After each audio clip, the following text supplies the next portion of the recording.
Hello നമസ്കാരം. Polish ചെയ്യുന്ന സമയത്ത് ഇന്നും കുറേ ആളുകൾക്ക് ഒരു ഭയമുണ്ട്. സ്പ്രേ ചെയ്യുന്ന ഒരു സാഹചര്യത്തിലേക്ക് എത്തുമ്പോൾ എങ്ങനെ ചെയ്യാമെന്നുള്ള പേടിയുള്ള ആളുകൾ, ഒരുപാട് പെയിന്റർമാരോട് സംവദിക്കുന്ന സമയത്ത് അവരൊക്കെ സ്പ്രേ ചെയ്യുന്ന സമയത്ത് അത് എന്നെ കൊണ്ടാവില്ല എന്ന് പറഞ്ഞിട്ട് ഒന്ന് മാറി നിൽക്കുന്ന ഒരു സാഹചര്യമാണ്. അപ്പോൾ ഞാൻ ചെറിയൊരു വീഡിയോ ഇതിന് പുറത്ത് ചെറിയൊരു പീസ് സ്പ്രേ ചെയ്യുന്നത് കാണിക്കുന്നത്. അപ്പോൾ ചെറിയൊരു വീഡിയോ ആണ്, നമുക്കൊന്ന് നോക്കിയിട്ട് വരാം.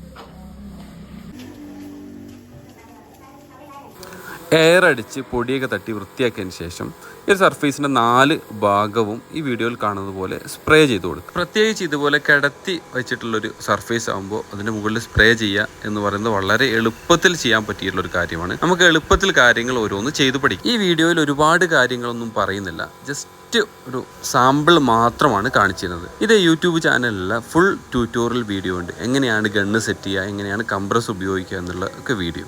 അതിലേക്കുള്ള ഒരു നൂലായി മാത്രം ഈ ഒരു വീഡിയോ